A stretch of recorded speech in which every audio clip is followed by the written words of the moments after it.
Okay, let's call this to order. The workshop meeting of the Park District of Highland Park is called to order at 6:01 PM. Whoever is calling the roll.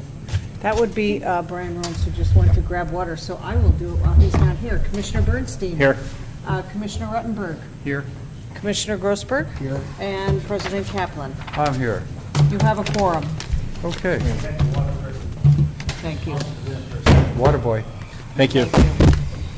Thank you, Ryan.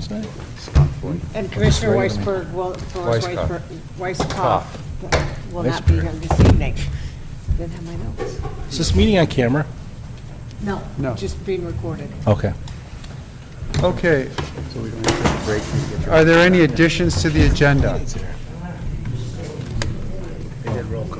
Is this better? Are there any additions to the agenda? Hearing none, we will start with Park Avenue Bridge. Park Avenue. Park Avenue Barge. Oh, I'm so glad we're not on tape. Did you bribe a Dust? Dust a bribe? Honeymooners. Over the past several years, the breakwater wall barge at Park Avenue has sustained some damage due to high lake levels accompanied by intense storms. During this time, the Park District of Highland Park and our engineering consultant have been closely monitoring the barge's condition. These extreme weather conditions have affected communities all along the Illinois Lake Michigan shoreline. The damage that was sustained this past winter and spring was unanticipated by our team and was significantly worse than in past years. A request for qualifications was prepared for the Park Avenue barge. This process will enable the Park District to receive qualifications from engineering firms that will recommend options for repair and replacement as well as provide us with cost estimates. Jeff Smith will now share with everyone about the request for qualification results for the selection of an engineering firm. Then this recommendation will be presented for approval at the June 26th Park Board meeting. Thank you very much. Jeff? All right, so as Brian said, we recently put out a request for qualifications to hire an engineering firm to develop some solutions for the Park Avenue barge, and we received submittals from 5 engineering firms. And tonight I'm going to give a brief update of what those results were and also talk about the steps moving forward. But I wanted to start by talking about the RFQ process a little bit. So this is a little different than the typical bid process that we do for a lot of our projects. So with the request for qualifications, it was required here. It's actually something that's mandated by the Local Government Professional Service Selection Act. When we're hiring either an architect, an engineer, or a land surveyor, we anticipate the fee to be over $25,000, and then we want to consider the qualifications of any firm, including ones that we haven't worked with in the past. So it is a qualifications-based process. It does not take into account fees like a typical bid would. So the firms will submit information on why they feel they're qualified. They also give examples of representative projects, and we also ask for information on their experience with permitting. That's going to be a major part of this process, working with the U.S. Army Corps of Engineers, the Illinois Department of Natural Resources, and the Illinois Environmental Protection Agency. And we also were looking at the experience that these firms have on waterfront projects in the Great Lakes region, especially Lake Michigan. So the steps that we go through for this process are, first we put it out to the solicitation, and like I said, once we got it back, we had 5 proposals. And then we've gone through the review and ranking process, which is what I just briefly described. And we have a recommendation now for a firm. And then moving forward, the next step will be to reach out to the firm to start negotiations. And the way it works with this process is if we're not able to come to an agreement of the fee, then we go to the second ranked firm. And at that point, we cannot go back to the first one. So with that said, Smith Group JJR is the engineering firm that the district feels is the most qualified to perform this work for us. A few of the high points of their proposal was their experience with the Great Lakes. I know it's a little tough to see with this image, but all of those dots represent individual projects that they've conducted. And They by far had the most experience along the Great region. And you notice here, there's a significant amount of projects they've done right here in this area as well, which we feel gives them a really good understanding of the conditions we're dealing with, and also the process they'll have to go through, in particular with permitting, to conduct our project. And that brings us to the next point I have on there, which is experience with permitting. They definitely have extensive experience with permitting agencies. And then the last point I've listed is we have actually worked with Smith Group JJR in the past and have definitely had positive experiences with them.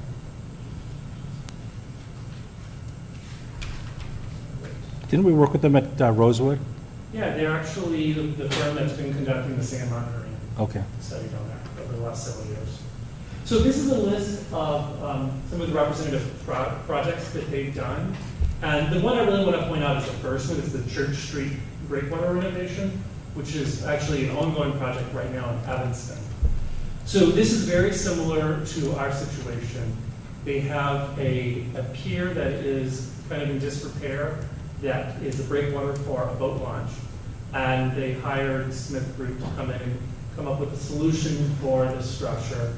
And so they have designed it, they have bid it out, and they're going to start construction this fall for that project. The others here you'll notice there, it's a marina design in Washburn, Wisconsin. They also did work with the shoreline in Lake Forest some years back, and designed the harbor in Racine, Wisconsin.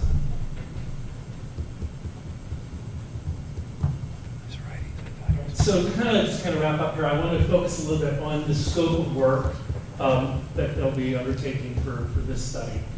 And the first thing here I have is data collection. So in order to engineer a solution, they're going to need to have a full picture of the situation. And so this will involve visual inspections, it'll involve underwater inspections as well, to gather in all the data, the conditions of the barge at this time. And then the meta-ocean analysis. Basically what this is they need to determine the impact that weather and lake conditions would have on any type of structure. And this will be particularly helpful in their considering alternate design solutions. And then I've listed here evaluation, repair, replacement strategies. So based on all the data they collect, they'll start to look at potential options. And we've asked them to look at numerous options. And 3 of the options that we particularly asked them to look into is simply repairing the barge breakwater, removing the barge breakwater and replacing it with a similar structure. And then the third option is removing the barge breakwater, but replacing it with an alternate structure. And so these are all options they'll consider.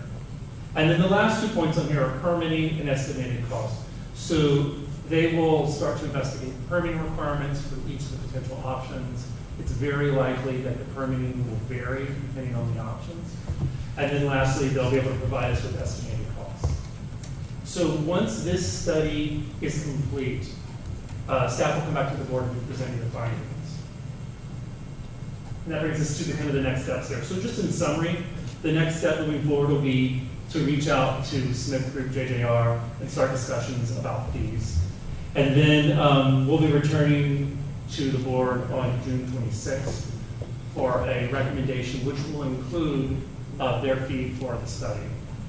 And then we'll move forward with that work. When the study is complete, we'll return to the board with those findings, and we anticipate that to be this fall. Any questions?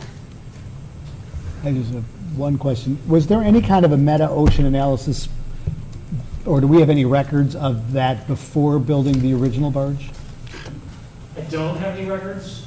Not that I'm aware of. We very well could, but I'm not aware of any right now. And what we do know is that the barge did serve a purpose and has worked for a number of years. And so I think when they look at this, it'll be thinking about that structure. But like I said, in particular, it's also that their opportunity to be able to consider alternate structures, which is something we're asking them to consider as well. We just want them to be as creative and open-minded about the solution as possible.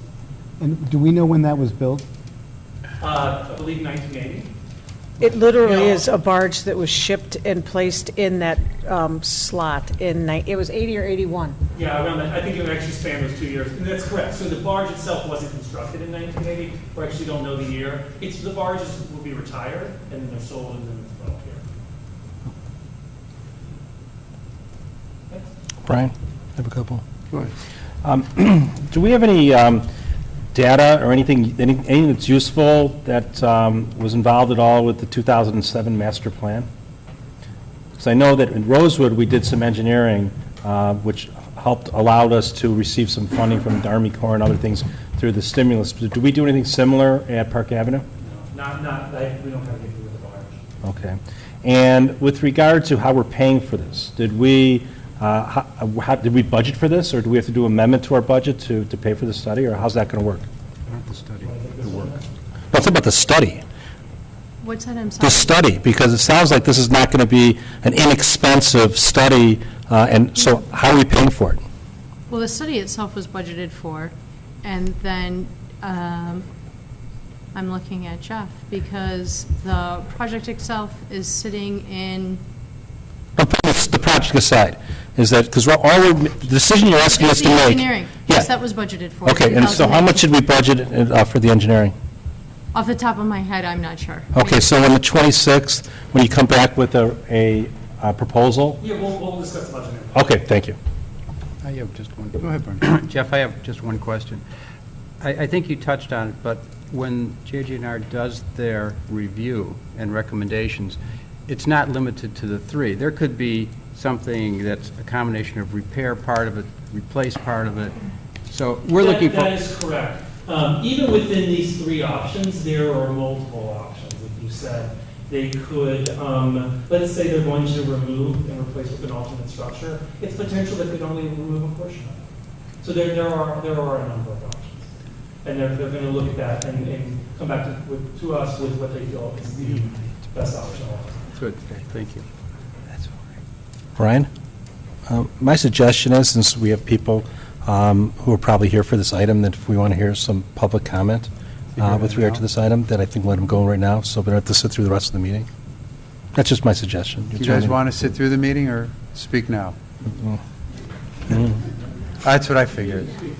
Yeah. Okay. Okay. Why don't we have the speakers who have signed up to speak do it now. Come up to the... Okay. Sure. If anybody wants to speak, they could sign up. Has everybody who wants to speak signed up? There may have been some confusion as to which one was the sign and which one was the information purposes. Whoever wants to speak, line up. On this one. And I do want to welcome our distinguished guests in the middle. Our mayor, councilman, and Ramesh are all here. I know.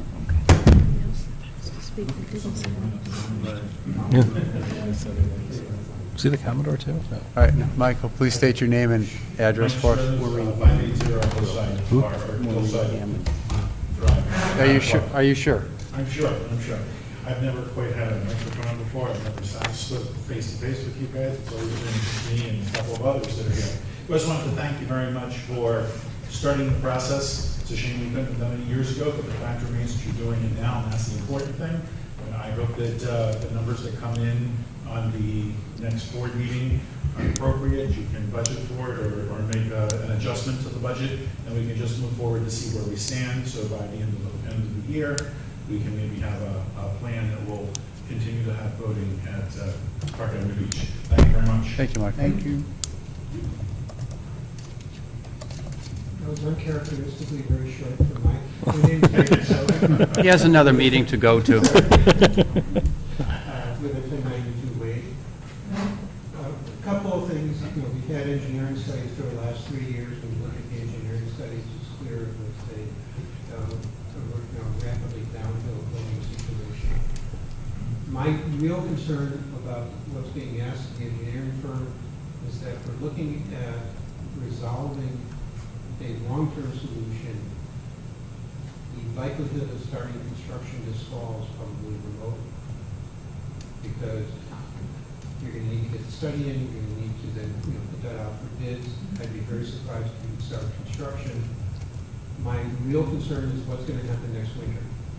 And I've discussed this with, a number of people within the park district, that with the barge as compromised as it is, there is nothing between the west side of the barge, which is just steel, because originally the barge was filled with gravel, and it's that mass that prevented the ice, which acts as a remarkable bulldozer, because that's where most of the damage comes from.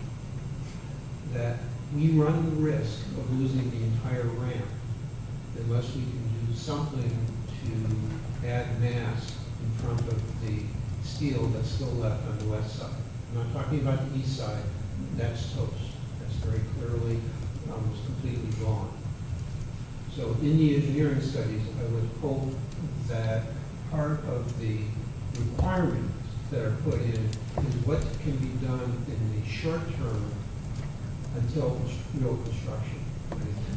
The suggestions would be, get landscape boulders, fill up the space that's in that area now, and then resell them when the project actually gets going. I really think you're going to need to do something, or you might very well lose the entire area. I think that's a good point, and Jeff made note of it, I'm sure, when he talks to the engineer about their review. We'll add that to the requirement. Jeff, I have a question for you to follow up on the Commodore, or the former Commodore's statement. That would be me. Okay, well, just a couple former Commodores here. And I'm not talking about Vanderbilt University people. Okay, so the permitting process. So let's say even best case scenario, the board makes a decision in the fall of what we'd like to do down at Park Avenue Beach. What are we looking at for permitting, and how long will that take? The answer is it's going to entirely depend on the solution. So it's very safe to say that it's going to be permanent, that the repair option, if viable, would be less permanent than removing and replacing. And so if there is a repair, I know that this firm already started looking into this prior to submitting their submittal, and it's likely there's going to be some permitting, but they're talking a relatively short amount of time, which could be a few months.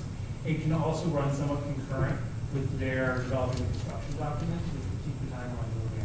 And one of the things that all the firms understood that is that time is of the essence. It's important that we're doing it correctly, and it's going to get permit fixed, but that we're considering timelines and effects on the site. Okay, thank you. My name is Maureen Hammond, and I'm the current Commodore of the North Shore Yacht Club, following in all these wonderful gentlemen's footsteps here. I live in Deerfield. I just want to echo what David said and agree with him 100%. That is our biggest concern right now. As he mentioned, it's probably unlikely that much can happen before the winter sets in again this winter. And that the fragility of that structure is very much a concern. As you all know, there's been a tremendous amount of erosion on the beach. We don't have a lot of real estate left down there anymore. And at the very least, I would request the Park District to anticipate possibly moving everything off the beach before the winter, including all of the tiered boat racks, so that we can get everything off of there and as far away from the lake and the ice as possible. And again, I appreciate everybody's intentions and efforts here, and we all appreciate that you're taking this very seriously. It is a very serious matter. It's obviously a gem that we need to preserve for the community and for the North Shore. Thank you. Thank you. Thank you. Hi, Frances Jane Pesce, 146 Tower Steep, Highland Park. I just wanted to ask Jeff, how long is the barge itself? Unfortunately, I can tell you it's 35 feet wide. I want to say it's almost 100 feet, but I am. So then the east, the remaining break wall protecting the water treatment facility, what what is that composed of? Is that also the barge? So on a stormy day, which we've all seen, we've seen waves crashing up against that material and the water actually coming over. So what is preventing, or what is that material that is preventing the steel wall and concrete? You have all the mass in front of it, you have land. So, but that is also jeopardized. The water treatment facility is also jeopardized if the barge is compromised, further compromised, What's your name? correct? Yes. It's Betsy? a separate. Wait. Ramesh, can you answer that? I don't want to turn this into a Can you answer that? I don't want to turn this Thanks into for a coming to our meeting, Ramesh. We really appreciate it. I'm glad we planned it out like this. I knew it. No, yeah. The water plant portion is, yeah, protected by a seawall, and then the barge is a separate addition that was put in, what you call like late 80s. So yes, two different constructions, and yes, the water plant is totally separate. So the question was, if there's an issue with the barge, does that create any issues for the beachfront protection of the water plant? Shouldn't, Okay, yeah, because the barge was an addition. okay. Thank you. Thank you. Thanks for coming. Yeah, you can go now. You should come to all our meetings.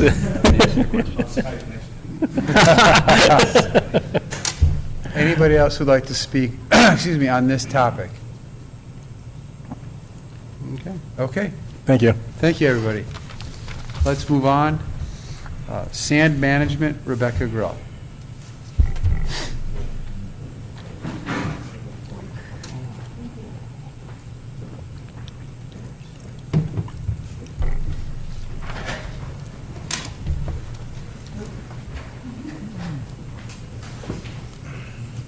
Now we'll find out what happened to the beaches. Oh, lake water zone.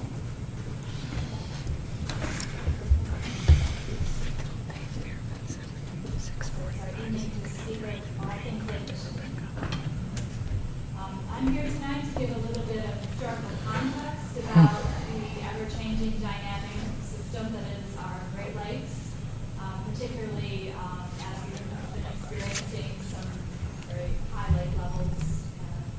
We want to explore how we are planning ahead to think about those things, not only as a park district that takes care of for our parks, but also as part of a regional effort on the North Shore, trying to address these long-term sustainable challenges that we have. So I wanted to give you a nice graphic to kind of show the 100-year perspective of how often Lake Michigan changes. It goes up and down in very long cycles. And what I thought was interesting about this particular graph from the Journal Sentinel is in 2011, they were saying that we were pretty much doomed. We were going to have low lake levels for the foreseeable future. And then, of course, in 2013, you see my red line at the end there, we are now experiencing higher than average lake levels for this time of year. So expect the unexpected, plan for change is the message there, I think. So looking at historic lake levels, this illustration is from the Illinois State Geological Society. This is Illinois Beach State Park. So you can see the range of up and down over the years of where our lakes are rising to and the impacts it does have on our beach. Our lakes actually rise daily. Twice a day, there is a tide in Lake Michigan, and that is been studied to be about 5 centimeters in height. The difference between the recorded low, kind of set around some of it in 2013, we were approaching record lows, and the record high, which was experienced in 1986, is 5 feet. Wow. Working within those kind of ranges when we're talking about our lake levels. If you'd like to look at graphs, I have one here for you. We'll talk about those same things. 100-year record low, our 100-year record high. Where are we right now? April 2018, we're at about 580 feet elevation. So we are at least a foot off the record high. And again, remembering we're working in a 5-foot And yet in 2013, we were at 576, which again is virtually a record low, and in some areas, it was recorded that that was a record low for the system. You know, that this is Lake Michigan and Huron, they are hydrologically connected. You sailors probably know that, right? It's one system. So right now, we're still hovering around 580 feet. Back in April, the Army Corps estimated that we'd rise another 3 inches this summer. So we are where we are there. The thing is, the reason I'm here tonight is that this seems like a very sudden change to us. We built our beach at Rosewood in 2013, 2014, and all of a sudden we have what seems like very high water. So what's going on with that 100-year scenario? Lake Michigan is a closed system, right? So how high the lake level is dependent on rain and evaporation. The water that's in the lake spends about 90 years there. So we're not talking about a system where things are moving in and out. It's a bathtub, we fill it up, some of the water evaporates. So if you have a very cold winter, as we did in 2013 and 2014, what happens? What is on the lake with much of it? With ice, right? So that shoulder months in October and November, when it can still be pretty warm out, is a time when we actually see a lot of the evaporation come off of our lakes. But if we have ice cover early, as we have had, and we've had it for a long time, evaporation is minimized. And then on top of that, on the backside, when the snow melts, of course, that adds back precipitation to the lake levels. So back-to-back cold winters, and then higher than average precipitation last October, and then who can forget April, where we had 43% more precipitation than normal for the year, and plus we got hit with a very large storm. So we saw 10 to 12 foot waves off of the shoreline.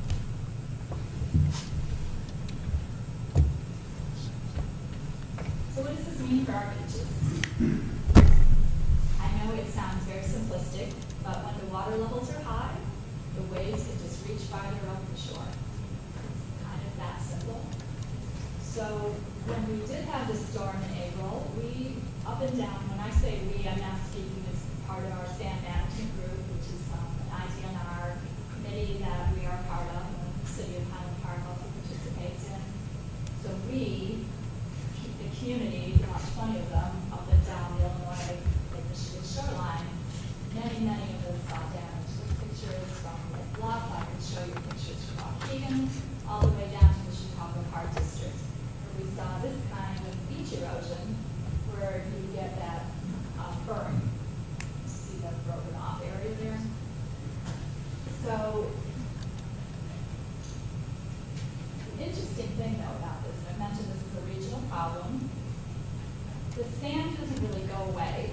It's shifting around. It's moving along the near shore. You guys are all, I'm sure, familiar with the turtle drift that carries sand southward and probably all ends up in the Indiana Dunes. So we have to act regionally to try to think about solutions to this. No one community can address more than its own beach area, but we all impact each other's work together. So the Park District is part of the sand management group. We've been so since its inception. We work together to work on permitting issues. We work on science with the Illinois State Geology Department. And this is one of the programs that's come out of that effort called COAST. And it's a volunteer program. We participate in it with our natural areas program. And these students are out doing a rudimentary yet sophisticated survey of the sand. And they are doing a profile of a large park. And you can see the top profile is profile 1 in the bigger stand, and profile 2 is this year, however. But you can see what they're getting at. They are seeing how far that sand is migrating back and forth. So not only does the sand erode into the lake, it also gets deposited up top. So there's an interesting balance that's happening. So sometimes when it appears that much sand is gone, it's really there, but it's shifting sands, if you will. I just had to say that. So what what sets Lake Michigan Beach management apart? Obviously, the routine is not really routine. We encounter situations that arise overnight. I'm sure that Dan Voss over there can attest to what it takes to keep our beaches open and looking great for our patrons. So we try to plan ahead to do that with as minimal disruption to our community as possible through our routine beach maintenance. As I mentioned, we're working with the regional groups to try to find long-term solutions, figuring out where beach sand is moving to, where can it be, how can it be best managed, if that is to save it or remove it or create mitigation decks, all kinds of interesting ideas. And we have to plan ahead because really driven by the permitting process that we just mentioned.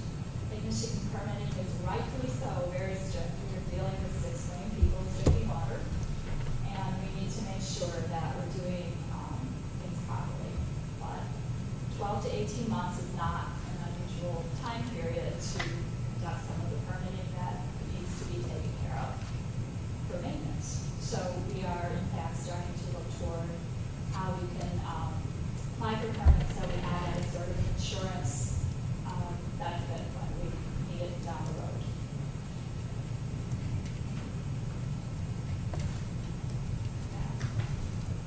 Questions? Terry? Joe? What are some of the changes in the water level itself? Yes. Can you study that? Changes in the water level? Yes. What do you mean? Let her finish her answer. We've had, in recent times, the entire lake system, from Superior down here, to the Lake Rivers, Yes. this is an unusual, Same conversation anyway. but it also creates some interesting formations of edges. It also provides, if you don't have a barrier to keep it where you want it, it's going to thaw and come in everywhere. How does this plan work? Some of the Okay, excuse me, Rebecca? Rebecca, could you use the microphone so that everyone can hear you? So the question was, how do we plan for changing lake levels? Yes. So some of our planning has been done for us. So we have the Lar Park and Moraine Park, where we have existing drawings that are built many, many years ago in order to capture sand and preserve the beachfront. At Rosewood Park, we had a bit more of an opportunity to plan ahead for that. We had the assistance of the Army Corps of Engineers. So we created the bays that are offshore that actually work in an interesting way to allow sand to move in to the bay from the near shore. But I don't quite understand the science behind this. But as that bay is filled, the beach is no longer hungry for sand, that sand can then continue to bypass and move on to the next bay, and on to our neighbors to the south. So, Rebecca, This is going to continue. Well- regardless of what we do. It's going to go up and it's going to go down. That is correct. Rebecca, I have a Wait. couple questions. Let's do this. Oh. If we're going to go the way we've always done it, we're going to let the commissioners ask their questions, and then if the audience has any questions, please address them to us, and we will have some kind of order in this, okay? Okay. I know you come to every meeting, and I appreciate it, but let's try to have a little order. I apologize. No, Sure. no apology needed. My bad. That's my mistake. It's always my mistake. It's always my fault. No, it's usually mine. Yeah, okay. All right, Brian, can I have a couple questions? Yes. Okay, so Rebecca, I get it. I mean, I've been, you read in the newspaper, you read about the lake levels changing, going up, and you're reading, what's happening to private beaches in this town, how they're disappearing as a result of the high lake water. So I understand the problem. Is there a solution? And how does that impact our individual beaches? Because we have 4 beaches. And I know that we have different type of beach protection structures at each beach. So what does that mean for, being selfish, what does that mean for the park district? Sure. It means that we need to continue to be part of these regional efforts to understand the system, because there really has not been much study done on how this whole thing is working. We know that there's sand deposits deposits in different locations. We know there's sand deficits in other locations, so currently we're working with ISGS to try to map those things and try to figure out if there are opportunities for sand that could be moved around and shared among the communities. So how much of this issue, and you may not know the answer, but it's a rhetorical question maybe, but how much of this issue is an engineering issue, and how much is just attributed to, I'm going to use the word act of God, because it's part of cyclical, that every 5 years it seems like the lake levels change. So how do we know we're not overreacting, or how do we know we're not reacting quickly enough? Sure. Well, I mean, as we have opportunities, as we did at Rosewood to do engineering, then we're able to do that cost value analysis. So we know what the ordinary high water mark is. We put our important buildings up above that, and we protect in front of them. So we're able to address those things in that manner.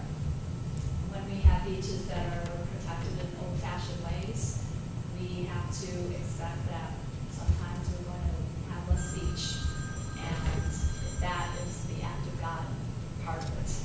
So looking at I guess our biggest investment, which is Rosewood, how has the high lake levels impacted Rosewood? Right.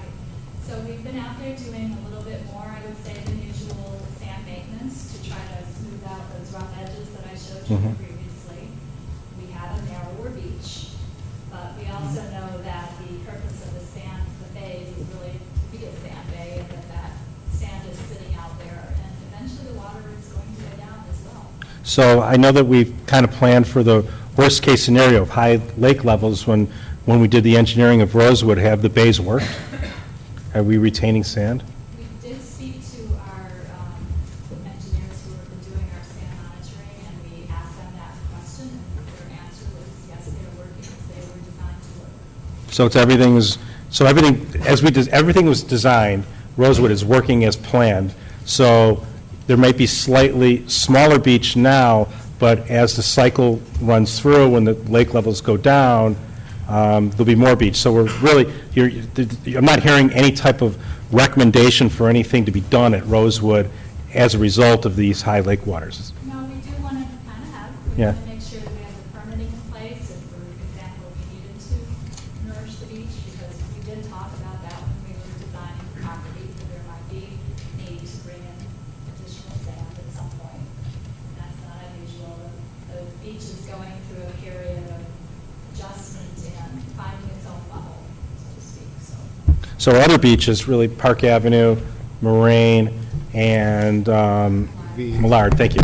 Those are more, I guess, older technology, and it is what it is basically there. But it's really, what I'm focused on is Rosewood, obviously, because that's where we made our investment. Yes. Okay. And if I may, Yeah. and Rebecca touched on it, as did you, when Rosewood was designed, there was a lot of concern about the location of the structures. And there was as much careful engineering done as possible to make sure the structures were well above historic high levels. I remember one of the add-ons is that we did the revetment. We did. And the revetment, I assume, is working then, because I assume the buildings, everything, at least every time I'm down there, everything seems to be dry, and the high lake waters is not impacting either the boardwalk or any of the structures that we put there. So, Right. yeah. And the interpretive center was especially of a concern, and that's where we did put in extra revetment, which is a word I'm not going to be able to pronounce today. Don't try to spell it. Yes. Okay. To protect it. So all that's working? Yes. Okay, that's what I like to hear. Any other questions for Rebecca? Peter? Let him ask. I don't know, maybe back in the late 50s or 60s, all the several jetties they put in to deter this problem. Is that working or not? All those metal jetties? The groins. You're talking about the groins. Yeah. No, it's not. Oh. Say Moraine or Millard, those Well, kinds, every home all has up and got- down the shoreline. All in yeah. like North Chicago down to Sure. London. You know, aside from the aesthetics of the groins,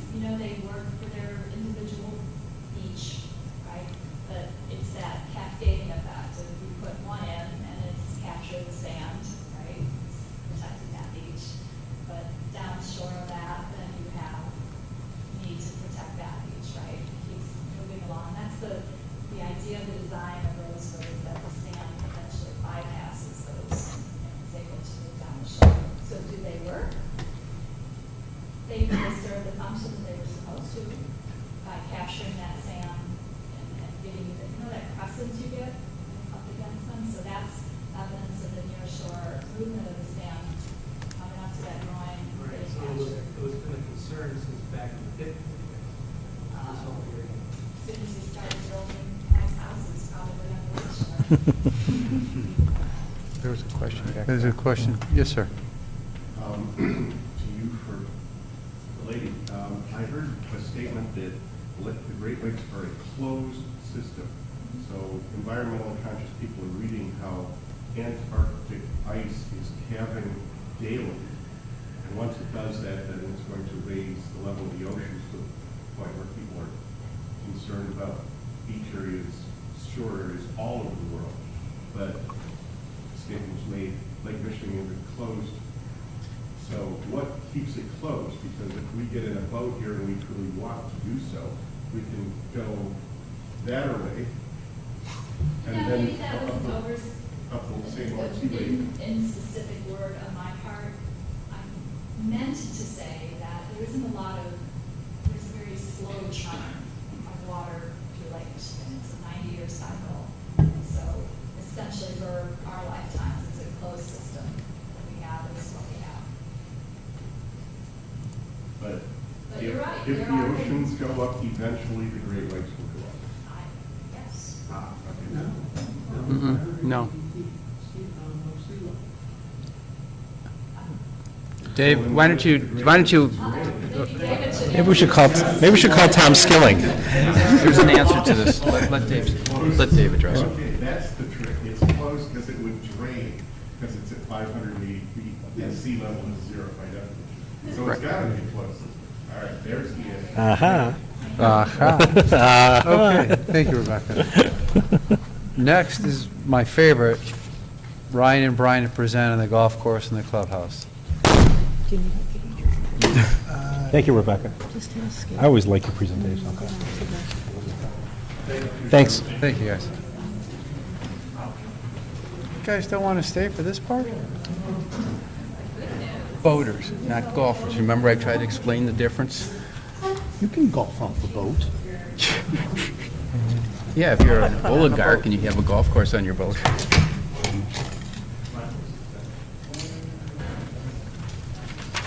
I still want to blow up those pictures.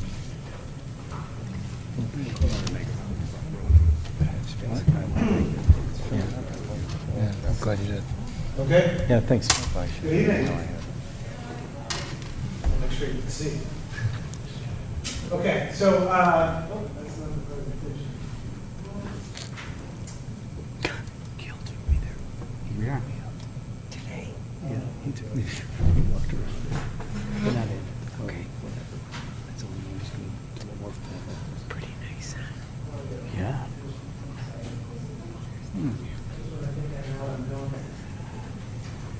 There you go. All right. So, renovation of the clubhouse at Sunset Valley is progressing to a very exciting level. We're getting very close. It is starting to look more and more like a rendering that we have up here on the screen right now. So this is what our final product, obviously, we hope to look like from the outside. And this is what it looks like basically within the past few days. So there's been quite a bit of progress. As you can see, all of the glass, almost all the glass, has been installed, and we continue to do more and more every day. As you can see, the concrete patio has been laid, and the stone wall around the concrete patio has been constructed and is just about complete. The front there of the brick patio, of the brick wall, that's where the concrete tent pad will go, so it'll be a decorated tent pad. That should start either tomorrow or early next week, so that'll be moving very quickly as well. Obviously, around there will also be, outside that patio will be some asphalt. Asphalt will actually be one of the last things that they do, so that'll be in early July. But it's starting to really take shape. This is a couple pictures here. This is more of the front end. looking directly at, standing at the first tee box, looking at the clubhouse. This is obviously more from the north side, where there's an entrance into the patio. And this is also from the north side, but more east, looking back right at the first tee. So the grading there has been done. The area you're looking at right there will also be asphalted. And so it's moving along very nicely. On the inside, obviously, they've got drywall, almost complete. So that's moving very quickly. The fireplace is just to the left there. That whole area will be the reclaimed wood. That's not in yet, so that should be in early, late this month, early July, and then that will go in as well, and that's around the bar area. As soon as they finish drywall next week, they will begin preparing the floor, and then they'll start installing the carpet in the lobby area. This is the lounge area right here, which was the lounge area last time, but it's obviously a lot more expanded since the locker rooms were decreased in size, and that room was much bigger. So this next picture just shows, obviously the glass right now has protected on it, so it's not as clear, but you're really starting to see what it's going to look like inside when you're sitting having a meal or a drink after a run of golf, and you can look at the first tee or the ninth tee. I also included in here just a picture of the cart barn. As we had mentioned, we're doing a series of other projects in coordination with the renovation of the actual building. One of them is the conversion of the cart barn to accommodate the electric golf carts that we're going to have delivered in July. So in this picture right here, what you can see is, you can faintly see on the left and right, there's some shelving that's been built. So that's where all of the car charging batteries will be stored on those shelves, and the cords hang down so you can plug in the golf carts. So all of the trenching's been done, the electrical is being brought over to the cart barn, and probably in the next few weeks they will start with the parking lot lights, and with the car charging stations should actually go in maybe next week. So everything is moving along very, very fast. We're getting very close. From a financial perspective, we're going to be either right at or under budget. We're doing very well. We've only had a few change orders. Some of the change orders that we had were things that were unanticipated. There was some lighting in the clubhouse that the fixtures were discontinued, so we had to get some new ones. During demolition, we noticed there were some structural issues with the CMU blocks, so there had to be some repairs, some tuck pointing. The attic insulation, we actually value engineered there, so that was a savings for us. And then we added some electrical receptacles to the outside patio, so when there are golf outings and such, they'll have easy access to electricity. We also added some on the patio, so if people want to plug their phones in, which everybody wants to do now, they'll have plenty of access to do that. So we made some changes there. One other change that we'll talk about probably next month is we are going to be replacing all of the gutters and downspouts around the building. They're very old. They're old. So it's in our benefit to replace those. We're going to get some oversized ones, so it'll help prevent water from going over into the trellis if there's people in the trellis when it's raining. But nevertheless, that'll be an improvement as well. So from a budgetary standpoint, as I said, we're within budget. Today we spent $960,000 on the hard costs with construction, contingency only $5,000, other soft costs $147,300. So year to date we are at $1,112,329. So we're just over half. This is through May, or actually a little bit significantly further. Real quick, I just want to talk about the timeline going forward. I don't have a slide for this, but there will be some work that will be started in the next few weeks in the parking lot. There's some sewer drain repair that we're going to be doing. So that'll take about a week to complete and be done. before June is over. The parking lot lighting and the car burning, as I said, has been started and should be completed the first week of July. We're going to paint the cart barn the first week of July. We'll also start asphalt work probably the second week of July, which is also, soon after that, we'll begin the landscaping plan. The bids came in today for landscaping, so those will be asked for your approval at the board meeting on June 26th. The entire project at this point is anticipated to complete a little bit later than I think we hoped, but it will be July 20th. So that gives us still some time to wrap up the landscaping and anything else. So the entire project should be done August 1st, ready to go, so that we can open by that second week of August 10th is what our hope is. So that's the clubhouse. Any questions specifically about the clubhouse? I've got one. You talked about the cart barn. Are we going to put up trees and hide the cart barn on the That's golf part of the side? landscaping plan. Okay. So the landscaping, there's about 25 trees. Okay. That'll be on the parking lot side. You didn't talk about the Well, on the demolition. parking lot side or the? They're on both sides. How about the west side? Yeah, what about the golf course side? Those are already been- There they've already been was installed. already trees added. How many trees did we add? 20. 20 Okay. trees, yeah. And there were already some trees there. And it'll be painted on both sides as well. All right. I have a What about the question. demolition? Is that part of the clubhouse or the other presentation? The I forgot about the demolition. We just tore down a That's kind of part of the 90-year-old building. But yeah, so pretty much the entire parks building is gone. I mean, it's to the ground at least, and it's being cleaned up. And I would say by tomorrow, right, it should be, Jeff that has more on the timeline of that, but by tomorrow, it should be pretty much. They're pulling out the foundations now, Okay. and then a separate contractor will come in and do the regrading, which will involve pulling out the asphalt. And what's the timetable on that? We can have. Okay. Yeah. Wait, We're covering it with asphalt? No, we're going to pull out the asphalt. Oh, pull out the So asphalt, okay. The demolition crew pulls in the building and pulls out the foundations, and then the company that was hired to regrade is responsible for pulling out the asphalt. I understand. So if you go at the end of this week, you can still see the asphalt. Okay. The building is mostly out. They were So- pulling out the concrete outside. So when do they grade it then, and when are you able to throw seed down? And what's the timetable for that? So that'll be the last step. Like I said, it's probably a week and a half or so. Oh, really that soon? But yeah, the nice thing is, I mean, it really depends on these next steps. It could be a little longer, but it's all being coordinated now where that work is occurring in the far south end, so it's not going to really interfere with any of the work we're doing in the lot of the project itself. Very exciting. Terry? I just have a question about the roof.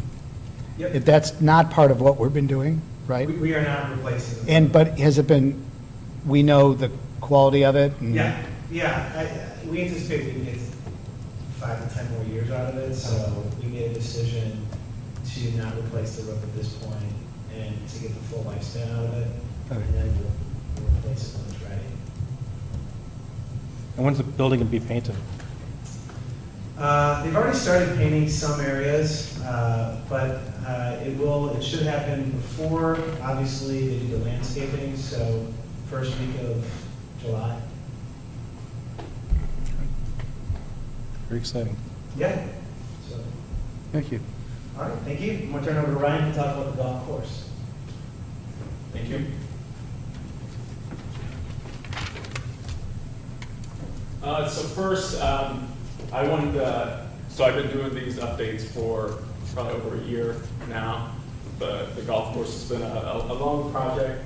But this, I look back at it was June 13th in 2017, and I showed you guys this picture of number 15. So this is hole 15 in June of last year.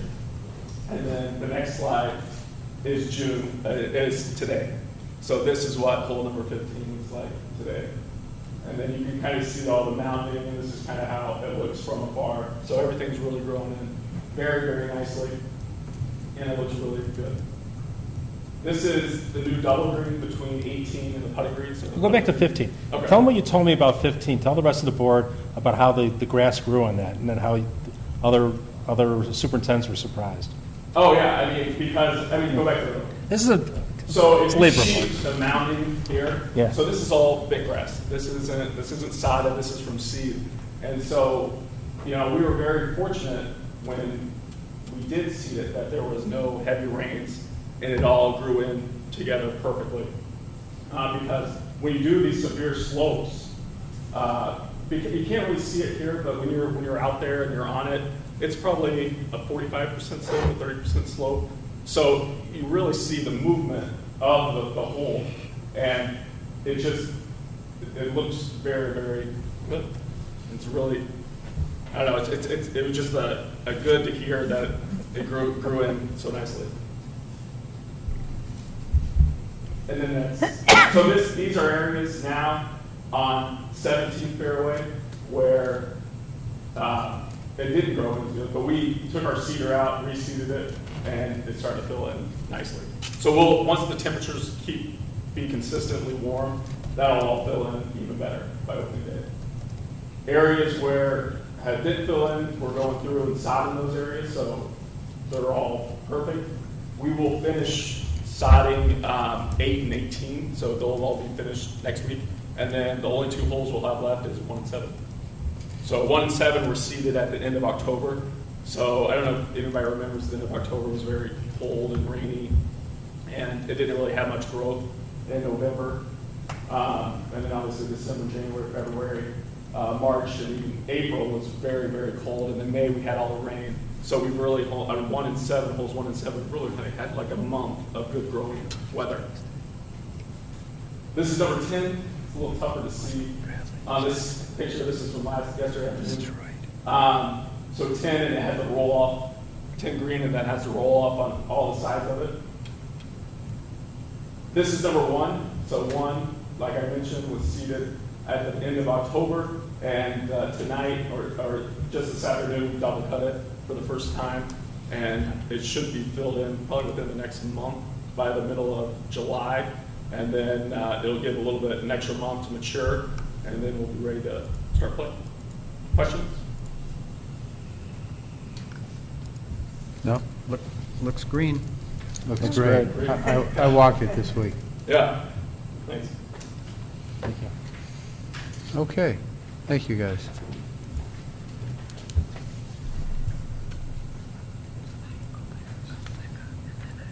Okay. All right, next on our agenda is the Golf Mecca update. Liza McRoy to start. So,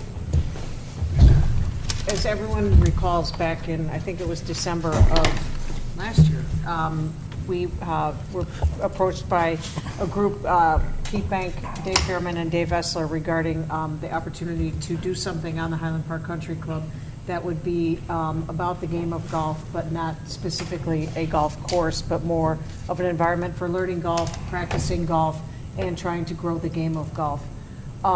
We have had a number of meetings with the Golf Mecca since that initial meeting. We have been providing the board with updates, and the Golf Mecca, in fact, had come to a board meeting and presented a couple of months ago, I guess it was. From there, we had a conversation about, instead of the Golf Mecca using the entire course, if they could shrink it and move their area, it would be more to the north end of the golf course, and the desire of the board was to see if Lot 3 could be encompassed in that plan.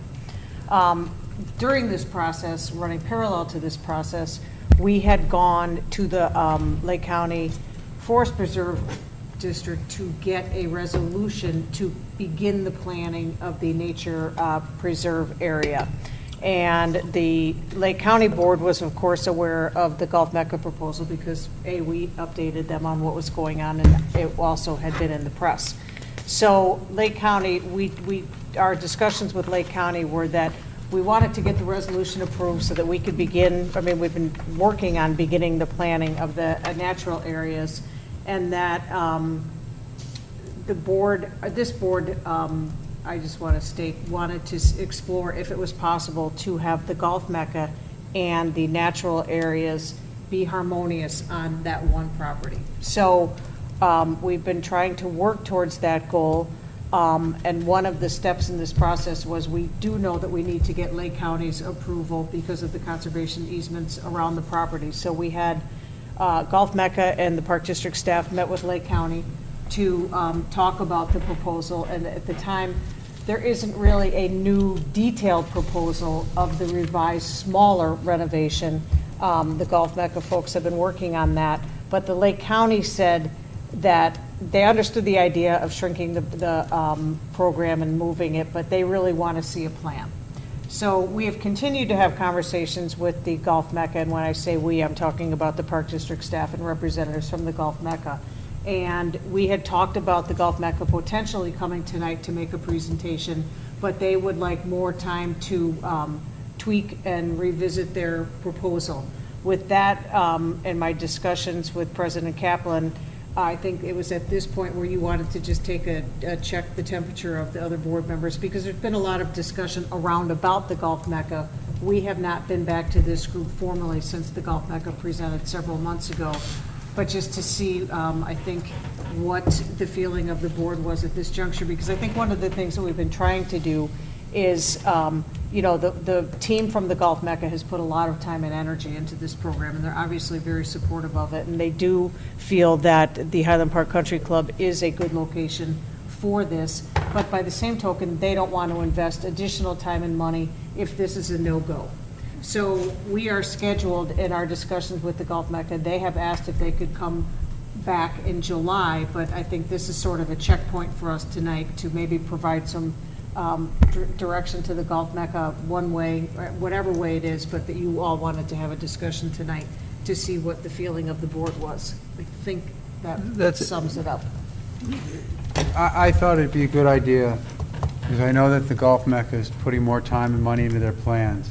And before they did that, I've talked briefly with you guys all about it separately, but we've never all had a conversation.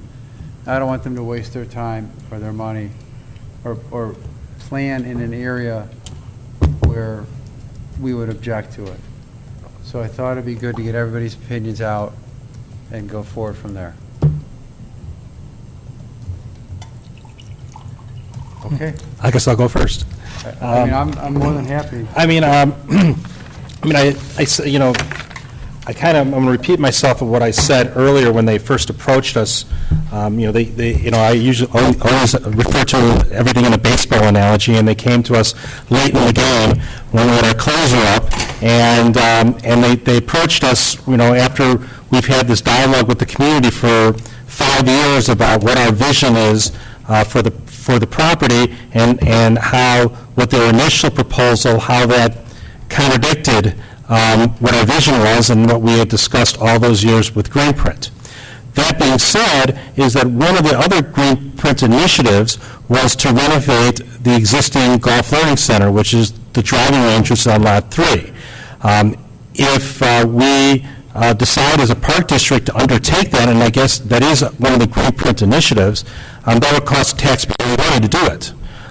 It's capital improvements. You know, driving ranges are evolving.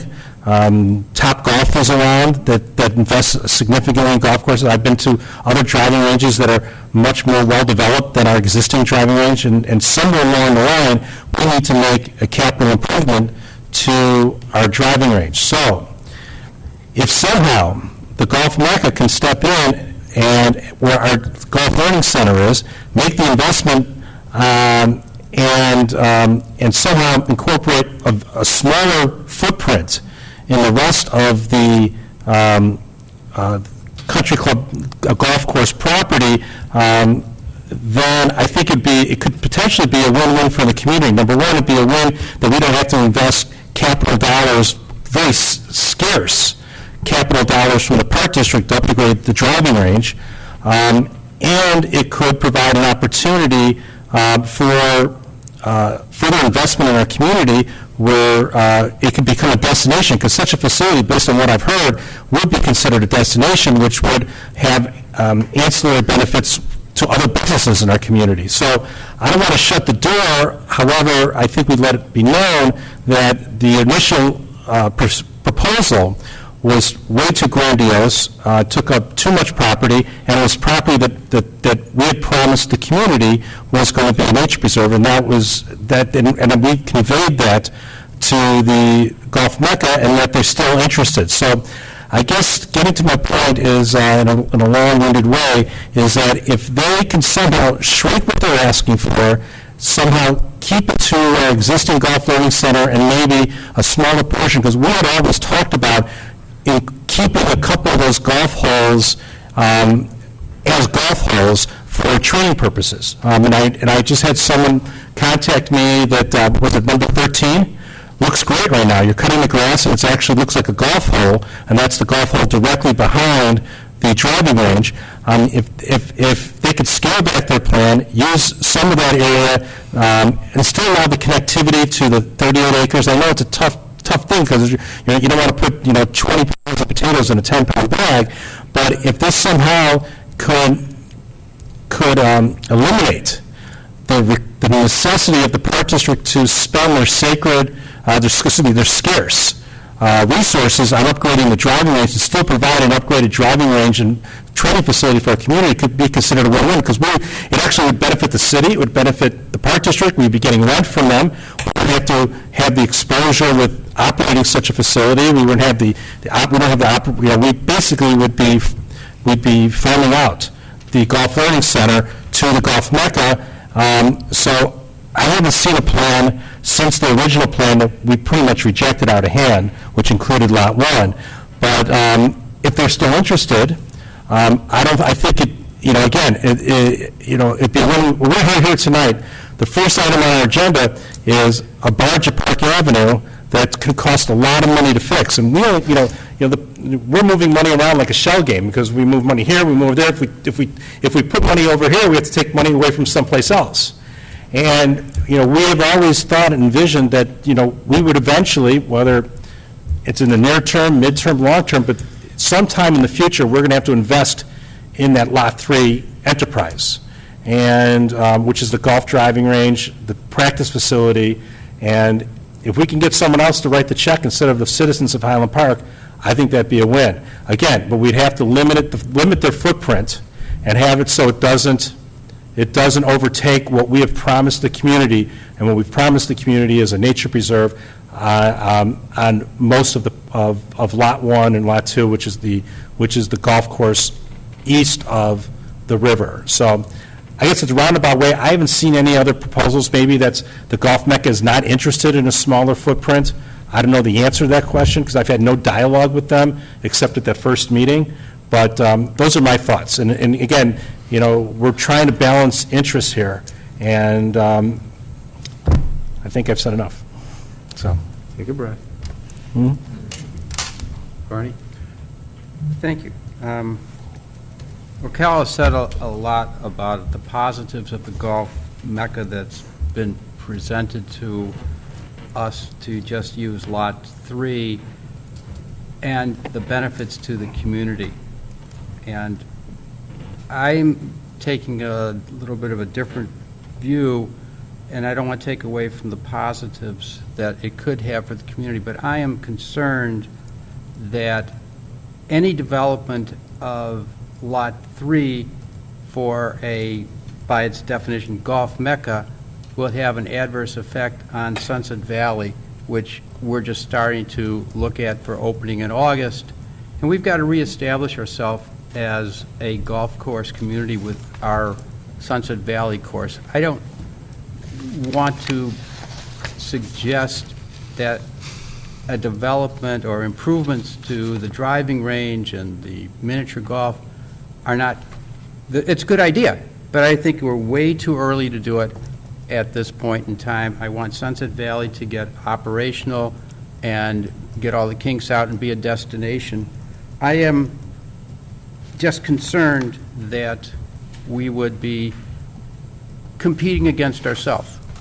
And I don't necessarily think that the investment to upgrade the driving range and the miniature golf is all that great. I don't know what the numbers would look like, but I don't think we're anywhere near the point where I would be in favor of going to a third party and letting them have some magnificent development just as we're opening Sunset Valley. Okay, Terry? I felt that it was important to hear out a Highland Park resident who came to us with an idea that he felt would bring benefit to our community and would be, in their words, a benefit to our Sunset Valley Golf Course. So just having them come and present, I saw no harm in that. Other people saw something sneaky or suspicious about that, but I think we owe it to anybody who's got a great idea, something that can help our community, to hear them out. And it was a credit to them that they made it sound great. I mean, we were all like, the people that golf were like, wow, this could be really cool. Or I'll just speak for myself. I thought this could be really cool. And, but we all, I'll just speak for myself. I thought, wow, does it have to be here? Does it have to, we're almost at the finish line. Well, I'll use a track and field version of your baseball analogy. Should we burden the negotiations we've been having with the city in good faith with this other wild card that's being thrown in? And then what my fellow commissioner, Mr. Ruttenberg, said, is it a conflict with Sunset? I think the verdict certainly is not out on that, but also I concur with you that it may be just too early while we're just trying to establish Sunset Valley as a destination. Do we want to have this other thing going on that is a bit of a risk? And is that really our mission as a park district? I ran for the board on giving the community a place to go that doesn't cost anything. And not every community member uses our facilities. It could be a senior that just can't get out to the ice skating rink or to the tennis facility. And why not give them a place to walk, bike, or fish? And so as this is developed and after going to our joint meeting with the city, I feel like we are teasing them. I feel like we are teasing them to have them continue talking about anything other than using the park, lot 3, and possibly the 13th, is it 13, 14? 13, 14, way back in that, what is that, the northwest corner of our area. I think, speak for only myself saying that I don't think we should give them false hope. Okay, well, going last is easy. I can steal from you guys and not say as much. But I got to say, I agree that when Highland Park residents come to us with a proposal, that we owe it to them to listen. And what I said at that first meeting is what I'll say again today. When I campaigned 7.5 years ago, it was before I became a golfer, and it was turning that space into open land. And I still stand by that. I agree, and I can see ways that it would be in competition with Sunset. I think what we're all forgetting is that Lot 3 is a leased property where you have to work hand in hand with the city and to do this project. David, my thought is if you guys want to keep looking at it to the west of the river, depending on what you come back with, I have no real objection to it yet, but I didn't want you guys to put time and effort into it and not know the exact parameters, and this was the only way to do that. And that's in fairness to you. I got an email, I believe, from you asking about the company and buying the land. It would be on a lease. We wouldn't be selling them any of the land. It's not our land to sell. We can't sell the country club portion, and we can't sell the lease portion because that's owned and will be owned by the city. But I think if you guys are planning and confining it really to that area, it's something we could at least continue to discuss and discuss in good faith. But I think anything on to Lot 1 that we promised for years as walking space, I think it's going back on our promise. We just can't do that. So that's the temperature of the board, and I wanted you to have that, in all fairness. Anybody else have any comments? Okay. Dave, oh, I'm sorry. Yes, please do. You want me to come anywhere or just right here? Whatever you're comfortable with. I'll speak up. So, this is great, direction is great. And Liza and staff have been very good with us working on this, but kind of setting the parameters is really what we need, because we move things around. I have a couple clarifications. Lot 3 does not include those other 2 holes. Lot 3 does not include those other 2 holes, but that's part of the land we're buying. So we could make that available. Reserving a portion of it for a tree nursery. Mm-hmm. Yeah. There is, yes. 4 acres. Yeah, that's my understanding that the city is fairly flexible. If you wanted to use certain that area, there's other, we're getting 100 acres, so I'm sure we'll be able to find 4 acres for trees. Yeah. Because, Tree serve. the last informational meeting where we exchanged the city market staff reports, that was pretty upset. So we actually might be able to do something there. So I did want to address sort of globally though. We got involved in this late. There's no question about that. And the concept was, from our perspective, was, at least from my perspective, is golf courses are reducing the amount of supply being reduced. And there's some interesting cases on how they're being reduced. I've always wanted to do this kind of learning center somewhere at the right place in the city where we want to talk.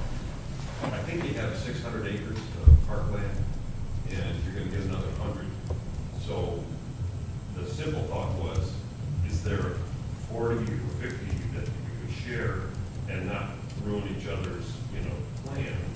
That would work. Taking on 100 acres of maintenance almost works at cross purposes for why you close the country club, because the cost of that would be, to make it, et cetera.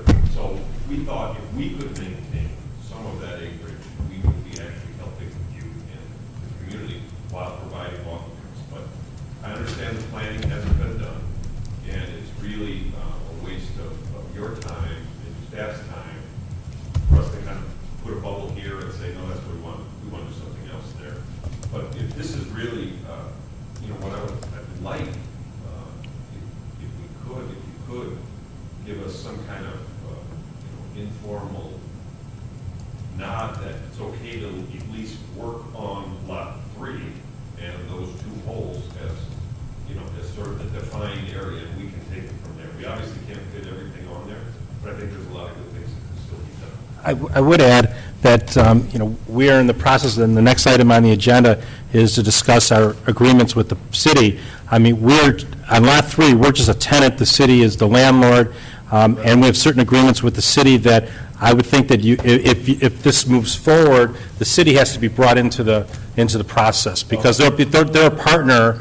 If this does happen even with just Lot 3, the city would have to be a partner with that, on all those discussions. So I feel like I should clarify something. Yeah. We approached the city through staff, Mm-hmm. and we were kind of shepherded over to you.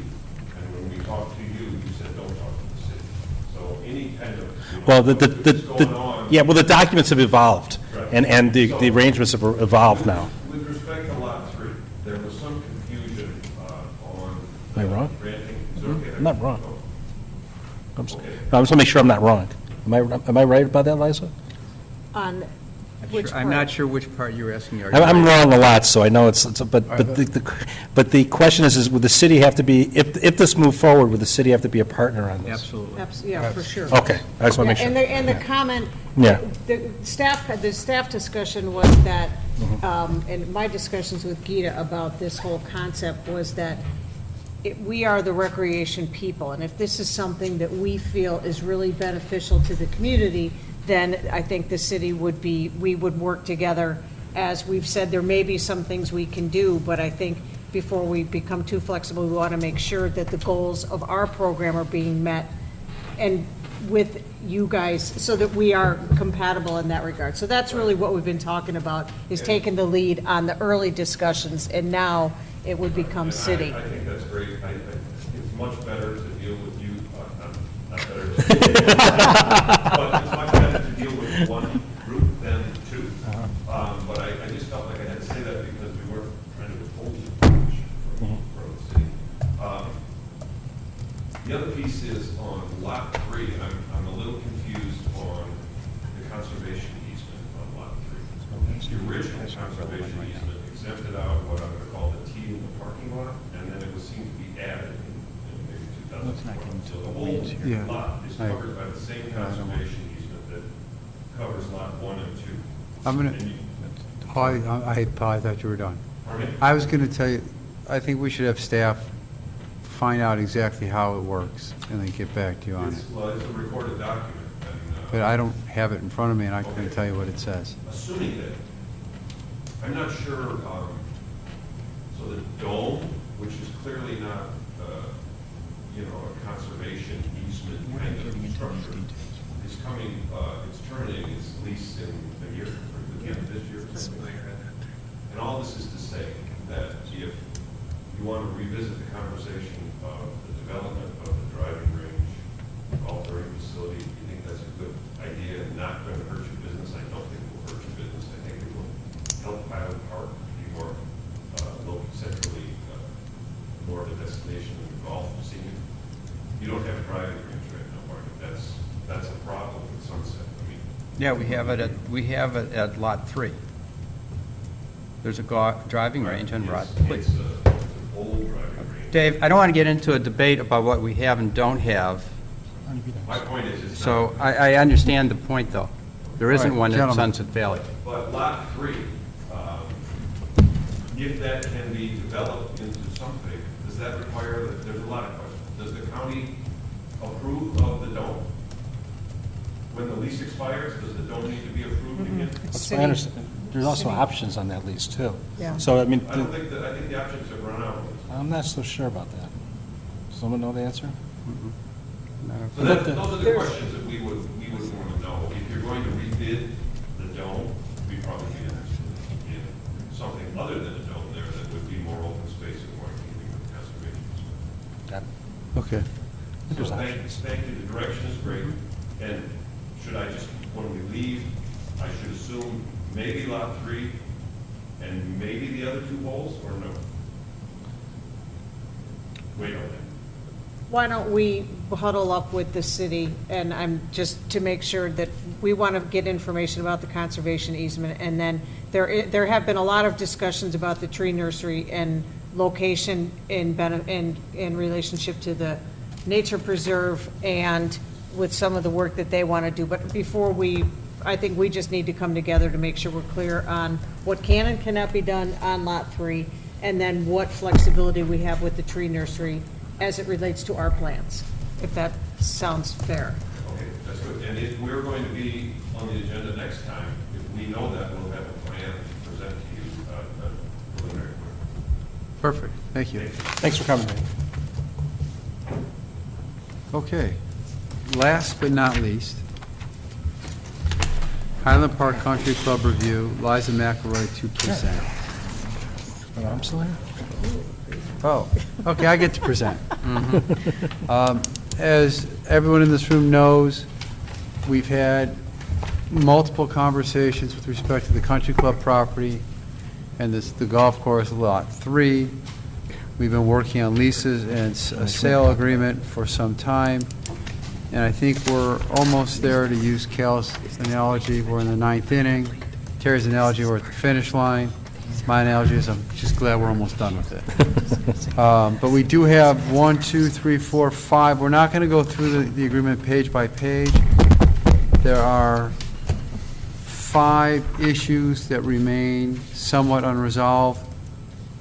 And I'd like us to address those and see if we can work this out and almost be done with this. Fair enough? Okay, so you're saying there's 2 strikes in the bottom of the 9th inning, 2 outs, right? 2 and 2 count. Okay. We're getting there. Is Hayward up? No, if Hayward's up, we're done. And the only, I think that the only areas, or the only lots that we're dealing with still unresolved issues are Lot 3 and Lot 4, because I believe all of our transfer property and the tree nursery were good. There are some language changes amongst the attorneys, but other than that, I think that the only real issues to resolve are the ones that pertain to Okay. lots 3 and 4. Then let's start with Lot 4. Basically, the only issue with Lot 4 is the city would like to increase the amount of designated spaces for seniors to 50. And I assume that those are spaces that are not handicap spaces, but those will be designated senior spaces. I can tell you that as long as we're not limiting those spaces to seniors only going to the senior center, that they're good for seniors going to all three portions of the property, our open space, the rec center, and the senior center, senior moment. I don't have a big disagreement with it. I think 50 spaces seems like a lot. That's just my thought on it. How are we deal with this with signage, or what's the? What I assume we would do is the spaces would be from Monday through Friday from 10 to 4. These spaces are for seniors aged X and up. 50 and up? Then we all apply it. Then I like that. No, I had said 55, and then I realized I am 55, putting myself in that topic, but We haven't talked about how it would be signed, what the ages are, and we still need to talk about hours. It was just the whole concept of having more spaces closer to the building available for seniors. and these spaces would be between certain hours of the day, Monday through Friday. And I think that's provided for in the draft of the agreement, that there's designated hours and days. And this, I think, was just a request to have the number that's allocated and specially designated to increase, I don't remember what the number was, to 50. I think it was 35 to 50.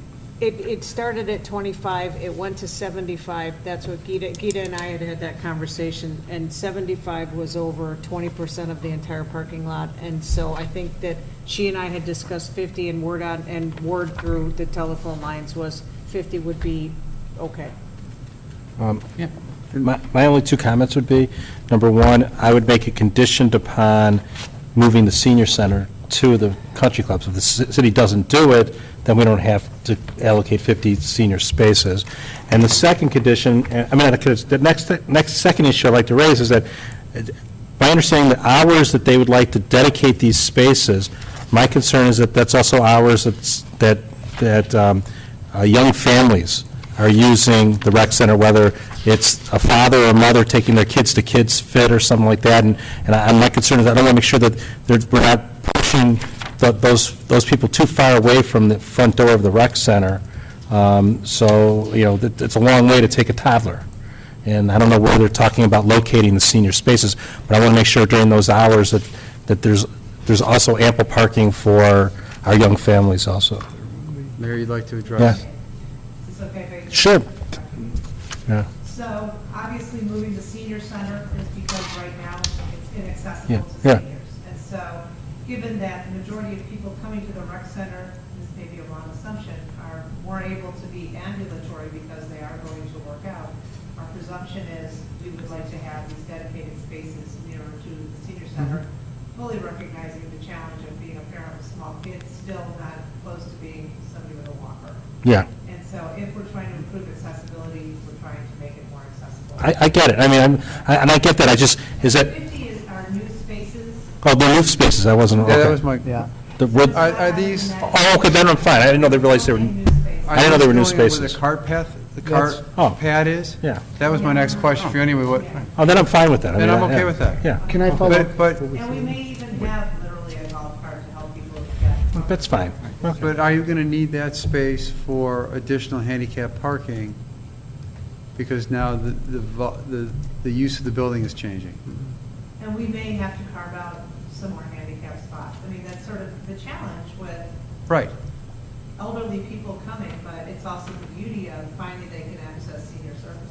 Yeah, I'm fine with that. So I Okay. think that's, that's sort of our I see. beginning point, and hopefully we can make it more accessible. We may be too successful, and that's another issue for us to talk about, but at this point, we just want to be able to give people the access to the senior center. Okay. Just to fill in the details,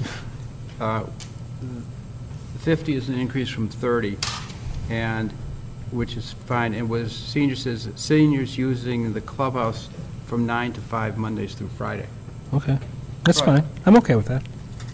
And I Okay. think that the other part is answering a question that I had been asking. This will require the development of the cart parking into parking spaces, so we just need to, I think, recognize that, which is Okay. what we were asking. Terry? That was the intent all along. Terry gets a turn. Okay. So I was reading, I think it was the article in the Landmark last week, and sometimes I don't get, maybe I don't ask the right questions or whatever, because we could only speak to each other. Is it true that the entrance, you're kind of changing things around to make it more affordable, is what part of that wasn't? Yeah. Okay.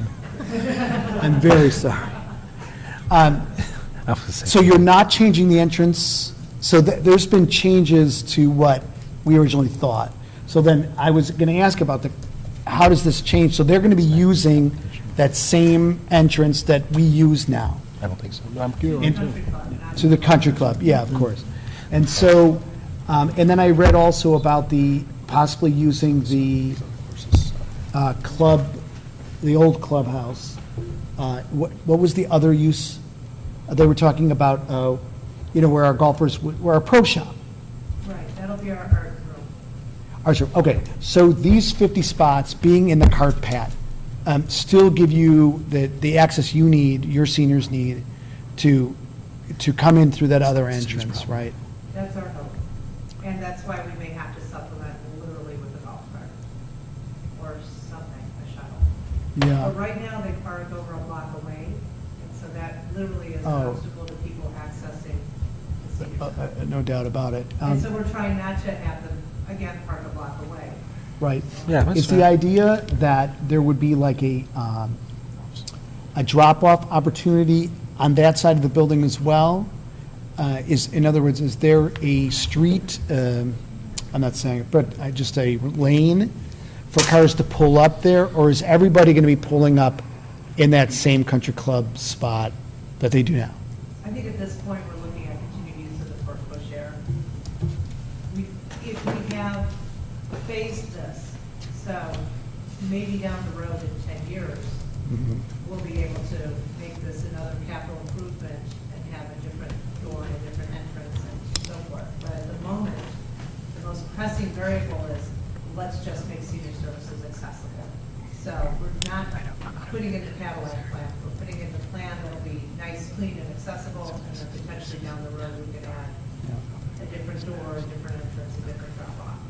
And you know that 50, you think you can put 50 spots in that pad area? Or you might have to expand that a little, or? Well, part of our decision-making is limited by the conservation easement, Mhm. where we are allowed to build. We know what our attendance is on average on a daily basis, Yeah. and it's important to have space for Oh. those folks. Oh, yeah, for sure. Okay, thank you. Thanks. All right, let's go to the lease for Lot 3. I'm going to start with the easiest one again. The city had wanted a language to restore the original condition if the lease is terminated. I'll ask you, since you're here, what you mean by that, because if we build a new building or the Golf Mecca comes in and then we decide on the termination part of the lease, we can't rebuild the buildings, we can't redo it. If you're talking about not letting it go fallow, taking care of it, I have no objection to that, but we can't give you back exactly what we're taking if the deal would be tomorrow. We understand that. Okay. But in terms of the termination, I think there was concern about being held to something for 25 years, and if expenses exceeded revenues, being on the hook to share those losses for such a long period of time. Right, but, and that we will address in a second, but there was just a line that said, add language to restore to original condition if lease is terminated. We need, No, we understand, there are. right, we plans to just have need capital better, improvements, and right. I think I, Well, you are, I'm not sure about Ramesh.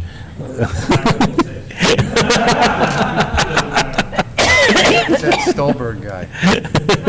Okay, let's stay on lot 3. Going easy to hard, I guess, the management fee. We have asked for a management fee that's gone from 15 to 7 to 5. You guys want it to be looked at every 2 years? we just want to look at it in 2 years to get a sense of the trends of the costs and how the operations are in terms of viability. But- Not the same thing.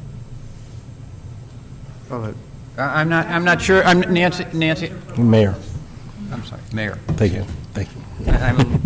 Thank you, Cal. I'm not quite sure that what you said came across as we've heard it before. You just want us to report as to what the expenses are, or you're contemplating sitting down and trying to change the management fee? I heard 2 different things, and that's why I'm asking this question. To clarify, we're looking at putting in a number for 2 years and then sitting down and looking at the numbers and the books and understanding where things are in terms of our exposure. But that means renegotiating?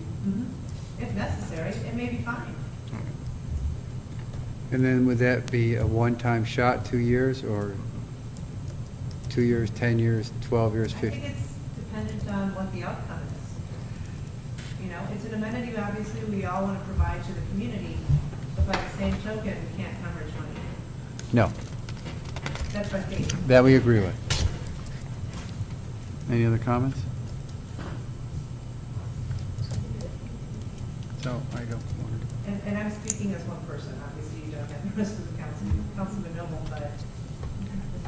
I'm very, Where we were? yeah. I'm very concerned with a 2-year sit-down to renegotiate a number for a potential long-term agreement. And we talked about a potential compromise that we should offer. Well, you better I don't remember. articulate it. Do you want me to? I don't remember which one we talked about. Well, I can- go I ahead. can- I mean, I think our general feeling was we're sharing the Honest. burden of expenses and the benefits of the revenues, and to layer on management fees is just more money. And I understand you have costs, we have costs as well, as we own the land, but, you know, that's our compromise is, let's do 5% for 2 years and then take a look, see at the trends and understand how things are going.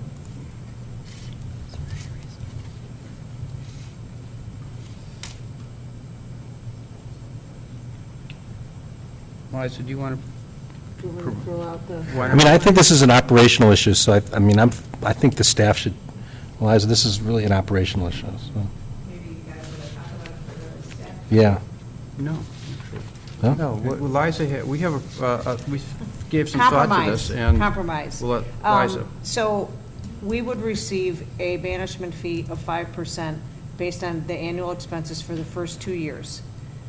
After the second year, we would review, we would look at annual expenses for year 1, year 2, take the average, determine what that average fee is, set that as the fee going forward, and use the CPI as a potential to increase as cost of living and expenses goes up. We can ask the council, that's not the position that anybody took. when we were I'll having this shoot conversation. this language to Gita. Okay. All right. Mutual termination.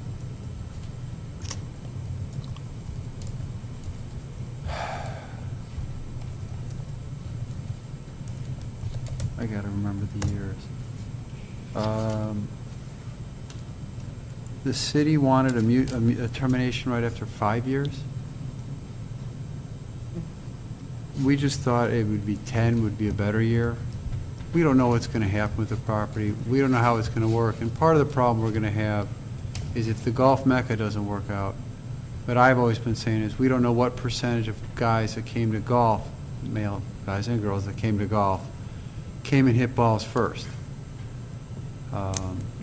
we're trying to build up our mini golf somehow. So we just thought 5 years on the property the way it is just wasn't enough time. And I would add this, is that right now, the improvement, assuming the Golf Mecca doesn't work out, the Golf Learning Center is a green print project that we are not we have not currently begun the planning for. So even if, let's just say, best case scenario, a year or two from now, we undertake a planning process to do capital improvements to the Golf Learning Center, they probably will not be implemented for another 2 or 3 years, and then we're up against a 5-year backstop there. So, it is in our green print plan that we are going to address this facility. I think 10 years gives us an opportunity, number one, to do the planning, to invest in the property, and then give an opportunity for that to work. I think 5 years is probably too short, because otherwise there's no incentive to implement that portion of the green print plan. So maybe propose 10 in the first with 5-year increments thereafter? We'll see where the council comes out on that. If we're, Well, definitely the first one would be 10 years. yeah. 10 years, and then... Let me every think about 5 the years. second one. I'll think about the second. Thereafter. Yeah, let me think about it. And then you have at least a sense of, are we succeeding, are we not? Yeah. I mean, if let's say, for example, we find a third-party vendor to operate it, whether it's the Golf Mecca or any other third party, we would be deriving rent, we would have very little expenses, and we'd be sharing in the rent, so that'd be, a win-win for both the Park District and the city. Yeah, okay, okay. And from, With the same language that if the city terminates, we get reimbursement for our capital expenses that are still unpaid. The unamortized cost improvements. yeah, Yeah. yes. Yeah, and the other thing was that we had agreed that we would be basing the losses on operations and not capital. And I Yeah. think, speaking on behalf of the operational staff, we hope to have this thing turned around in 2 years. Super. Yeah. 3 tops, at least at least get us to break even. I think that's our goal, and then off we go. And it's an amenity for the community. Nobody's looking to make money off of this. It's just got to stop costing us. And we would just like a mutual termination clause instead of a unilateral termination clause. Bring it to the council. I'm sure that's. Yeah. we look at. Okay, Parallel provisions seems fair. okay. I think that's it. Well, those are the 4 points that were presented to Liza. By the city is still up in the air. Okay, I don't have my stuff with me. I just came to. Right, no, I understand, and I'm glad you Yeah, came. thank you for coming. Yeah, I'm glad you came. And if there is other stuff, it'll be in an email. Okay, but these were the points we got from Gita. Okay. Okay. Told you it'd be easy. All right. Lastly, What else is on the agenda? review of vouchers. Annette, quickly. Quickly. They're fine. Okay, thank you. You just do it thoroughly. Don't listen to him. Bills Annette, presented. Not to take Oh, away your sorry. thunder, but for purpose of the board, I did review the voucher proposal that have been submitted and Yes. found them to be within confines and acceptable. I'm okay with that. Good, Thank thank you. you, Barney. Okay. Thanks. Okay. At this That was point, we're open to awesome. the public, if anyone wants to, no, to address the board. Yes, ma'am. You know the drill. Name, rank, serial number, and address. Oh, wait. Thank you, Ryan. Nice shirt.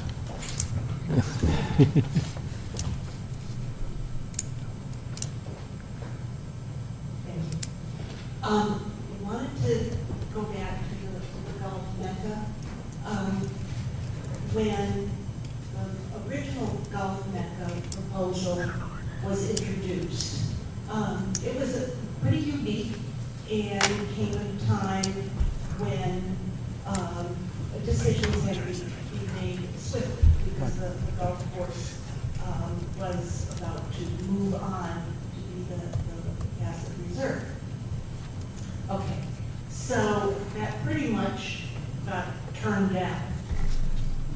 Now, there are discussions about getting the Gulf Mecca involved with the Golf Learning Center and the whole Lot 3, and possibly reserving a couple of the holes, 13 and 14. I would just like to caution everyone, including Gulf Mecca, that this whole, the golf course transition is still sensitive. And if Gulf Mecca even comes up with a really great plan for the learning center and holes 13 and 14, I think hands could be raised that go, hey, wait a minute. Why wasn't this turned into a proposal? Why weren't RFPs sent out? That's a good point. How do we That's a good point. justify Gulf Mecca as being a sole source? And then take it even a step farther, and the city has already said that they will review the lease on Lot 3 periodically, because they're always looking at their assets. This property with Route 41 access could become a valuable asset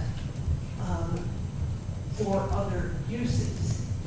So I just want to caution everyone to just kind of back up and think this through, so that however this is resolved, it looks like there was a clean, thoughtful process, and no one did anything through a back door. That's all. Good point. Thank you. I won't take that much time, but first of all, the Gulf Mecca thing was kind of after we got the word that they were going to close the golf course. And quite frankly, there was some excitement about having some more alternatives. Right now, what we're looking at is a host of different things, and no one of them seems to be operable at the present time. But you guys are working on it, you're trying to find a way to get this done. The city was also involved, and I owe you an apology, because we never did get speaking with you on cities. We'll do that. The same thing that is going on here is what's going on with you guys. You guys are all working so hard at these big projects, and the smaller projects seem to be the most difficult. Is that possible? Well, anything's possible. Well, the thing is, I'd like to leave you with this thought. No matter what you do with the golf course, remember that the course had periodic flooding that was very expensive to repair. And that was done because of the Skokie River, west side of the golf course, overflowing and flooding acres and acres and acres, making the course unplayable, hurting revenue, and even causing problems for people who want to walk on the course. I haven't heard that addressed. And I'm not trying to tell you that it's so pleasant. I'm just saying what has been done to view the Skokie River overflowing, because it's got a concrete western side that can be filled. It's not with the rain that falls on the golf course. It's from up north in other jurisdictions. And that's never been dealt with. And if we're going to do anything positive, I think we ought to consider, let's handle the flood first. Shouldn't do that big a deal. And the Corps of Engineers has already looked at it. Thank you. Thank you. Anybody else?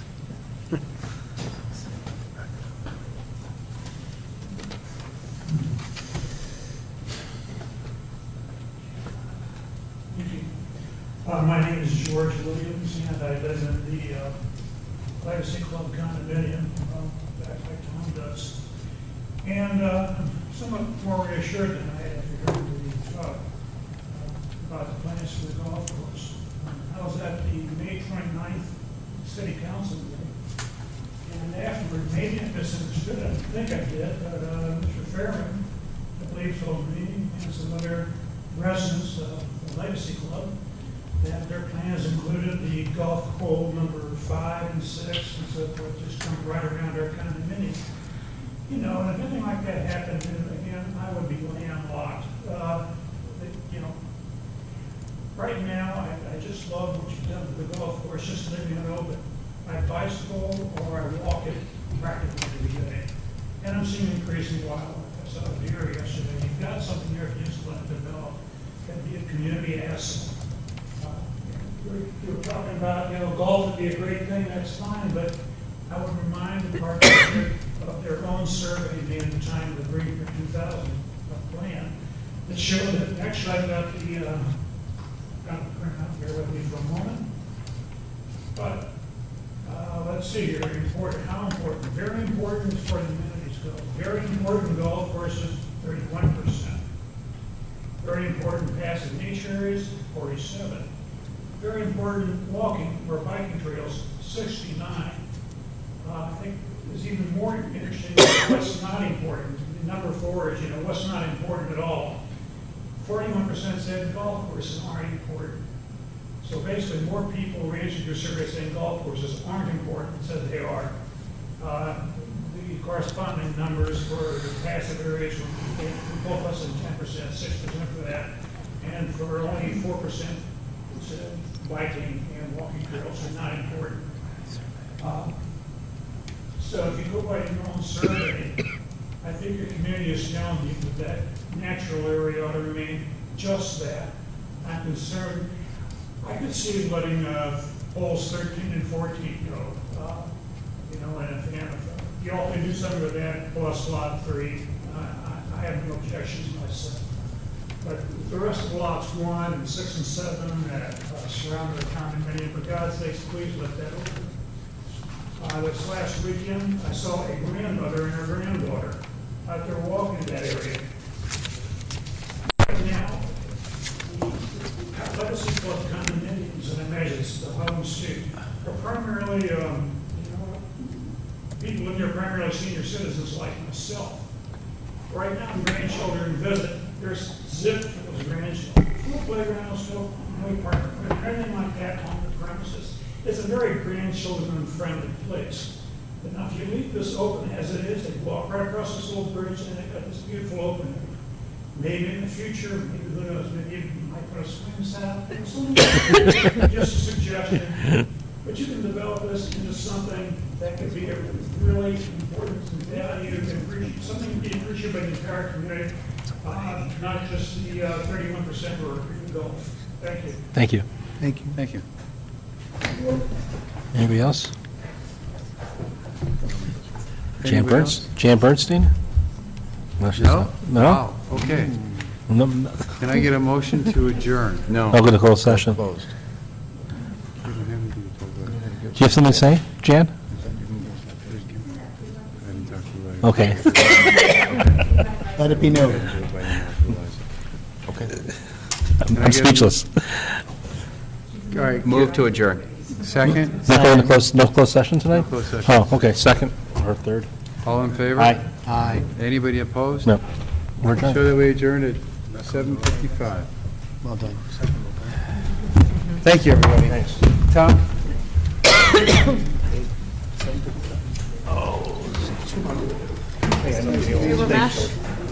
I got your email. I read them all.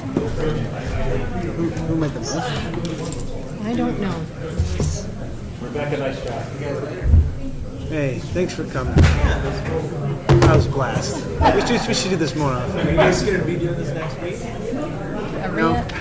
Yeah, Every other week we do this for Kicks and Grins. I didn't even get to have my time to shine. See a call the roll or anything. I know, you missed your total moment. Yeah, I thought I'd have it at the end. Yeah, we gotta